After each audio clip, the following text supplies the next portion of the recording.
Retired Nigerian lawyer and regular commentator Dele Farotimi is in the city of Ibadan and joins us now via Zoom to share his thoughts about this visit. Thank you very much indeed for joining us. Welcome to the program.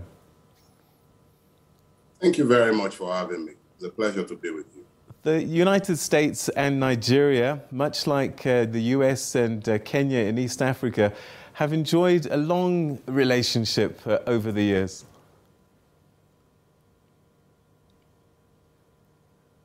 Yes, we have. But the question is, what kind of relationship has it been and to whose benefit, for whose benefit? Well, tell us. Well, as far as I can tell, Nigeria needs all the friends that it can get at this time. And we are always and should always be welcoming of everyone who comes to us with goodwill. And it is the hope that Mr. Blinken has come with similar goodwill. But we recall that before the inauguration of President Biden, in the immediate aftermath of the massacre that took place at Lekki, Mr. Biden was quite vociferous in calling for openness, in calling for investigations, in demanding that the right of protesters be respected. We are hoping that Mr. Antony Blinken found the time or has found the time in his visit to reiterate these messages to the Nigerian regime of General Buhari. It is one thing for an American president to be in office and say one thing, and it's usually been quite another thing when they come out of power to say quite another. And that is not particularly unique to the United States. I was fortunate enough to be watching Mr. Gordon Brown today, waxing lyrical about COVID vaccine inequity. And I recall that when he was the prime minister in Britain, there were things he could have done then that he's busy preaching now that he did not do at the time. So we just hope that the American president, represented by Mr. Blinken, remember to remind the Nigerian regime that Nigeria is a democracy. At least it pretends to be one. And that they have reminded the Nigerian regime of its responsibilities as a democracy to be open in its dealing with the citizens of Nigeria. It is interesting. We're not holding our breath, but we watch. It is interesting. A day before Blinken arrives in Nigeria, Washington removed Nigeria from its list of countries with religious freedom concerns.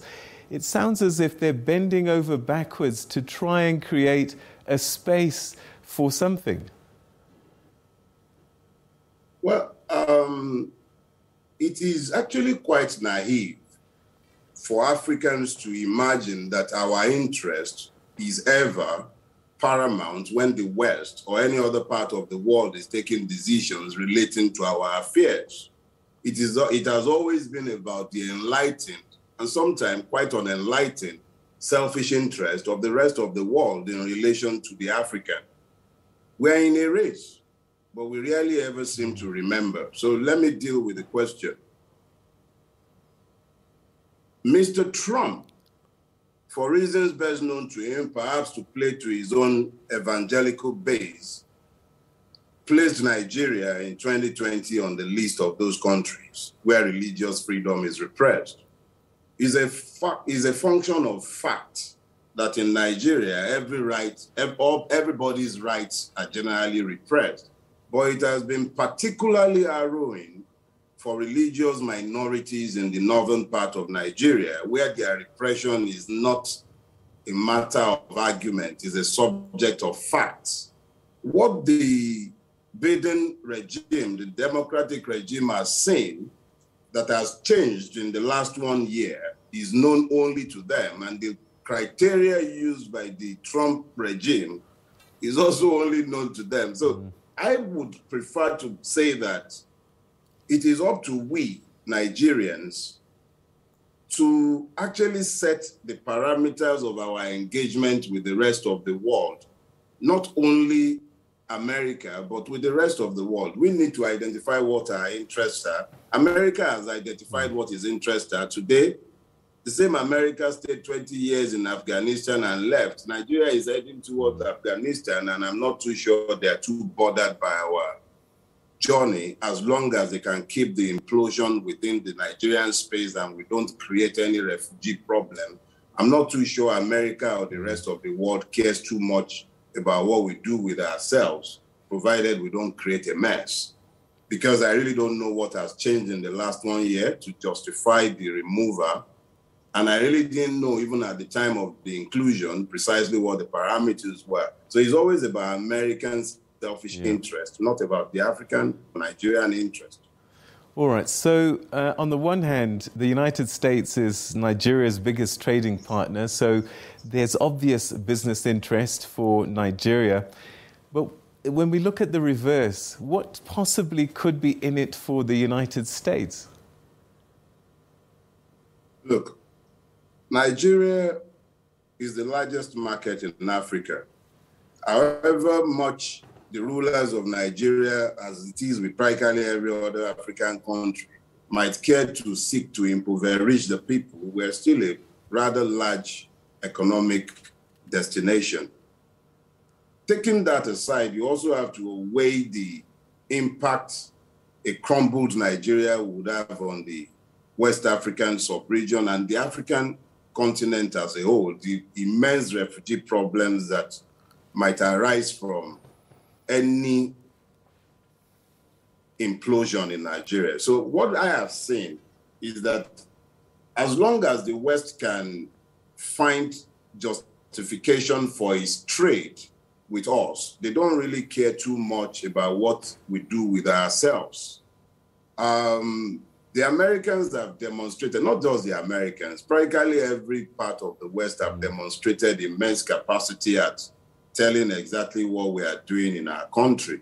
So when you find situations where almost every Western power in Nigeria have managed to turn a blind eye to what they saw on the evening of the 20th of October in Nigeria, and they are providing every avenue to normalize because they don't want the refugee problems from Nigeria. And we ourselves have not demonstrated a desire to do things differently as a people. So what you find constantly is that different standards are used for engagement, not just with Nigeria, but even with South Africa and every other part of Africa. The hypocrisy, the crass hypocrisy of the multiple standards by which if you accuse the African of stealing, of corruption, the curious thing is that these monies are never ever kept in our continent. They're taken outside our continent. They buy homes on the Potomac. They buy homes all over the world. But the wealth is taken from our continent.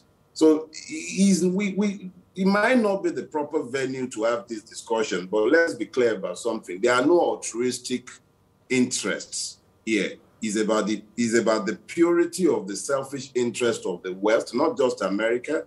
At any point in time, as long as they can do their businesses, they will turn a blind eye to the atrocities that happens in our space. It's entirely up to us to find our own way out of the mess in which we are. Those who used to once romantically look to the West for salvation, I'm sure by now people are having their eyes opened. They don't care about us. It's all about the trade. And yes, we're a big market. Yeah. So the United States and the West have got their own self-interest in terms of endearing themselves to Abuja. Is there any political capital that President Buhari could get out of this visit at all? Because he has faced quite a lot of criticism at home. Look, criticisms matter in democracies. The only reason I can sit here and be speaking to you as I am is because the Nigerian regime has to pretend to be a democracy. But words don't necessarily matter. You have to check the content of the word. The Nigerian democracy is one in which armed soldiers can turn their guns on unarmed anthem singing, national anthem singing, flag waving civilians. and it's a democracy. So a Nigerian democracy is one in which you can clamp a peaceful protester in jail for over a year and then turn around in the 13th month with a DPP advice saying that he could only have been sent to prison for a month if he had ever been convicted of the offense, the only offense you could have charged him with. So we have all sorts of names that we give to things in my country which do not necessarily mean what they are meant to mean.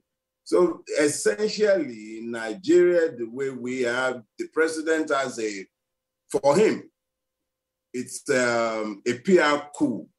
What America has done is to endorse the obvious insanity of the Nigerian space, but it's nothing new. It's always about American interest. If we, as Nigerians, seek to see a movement in the need of our relationship with the rest of the world, we're the ones who would have to define exactly what our national interests are within the context of true national interest and not the selfish interest of leaders or rulers, I should say.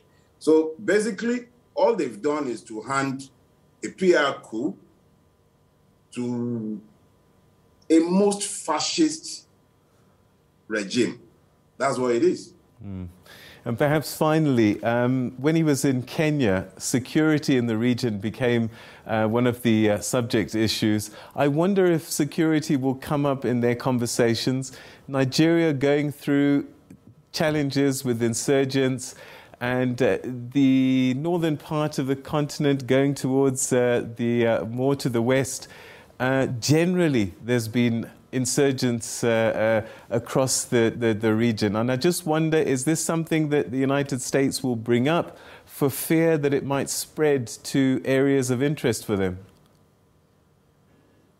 Look, I, frankly speaking, do not place too much hope on anything the Americans might do in Africa, because what we saw in Afghanistan is sufficient proof of the extent to which America is prepared to go and just how far it will not go in the new realities of today's world.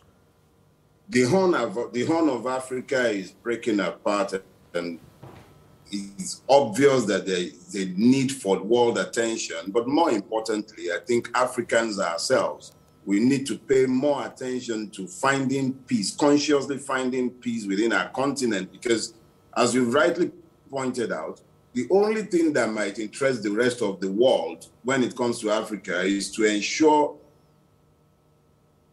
the capacity to continue to exert their powers and to continue taking what is of economic benefit to them is extractive. But it is we who live in our own lands who have to find a way to make these lands habitable for ourselves and for our children. He will come to Nigeria as he has, and yes, they will speak about security as they would, but the point is this: every part of Nigeria is experiencing one security challenge or the other. But the bulk of the security challenges in Nigeria are directly traceable to the excesses of the government in power.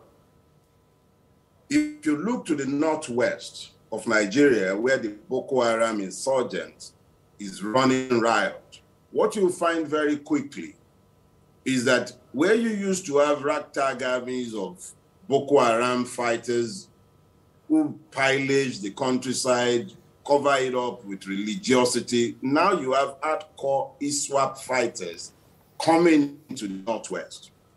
In the northeast. In the northwest, what used to be bands of Fulani raiders have morphed.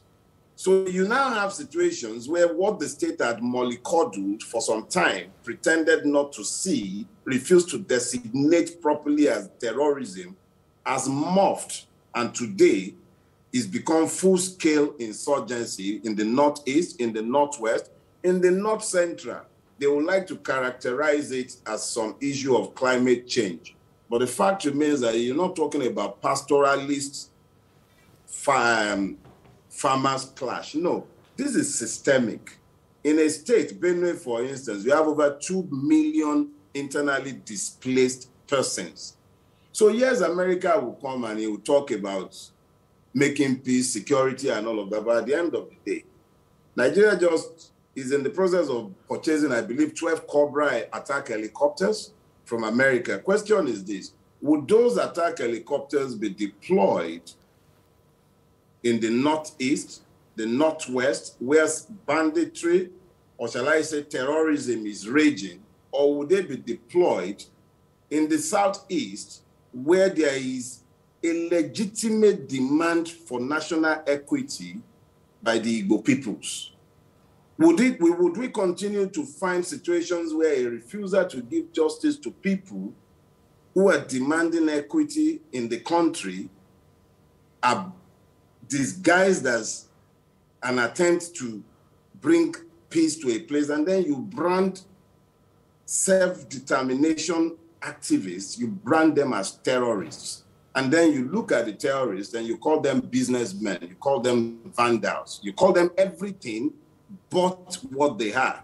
And then you take the self-determination activists, you take the human rights activists, somebody like Wole Sowore, for instance, and you clamp him in jail.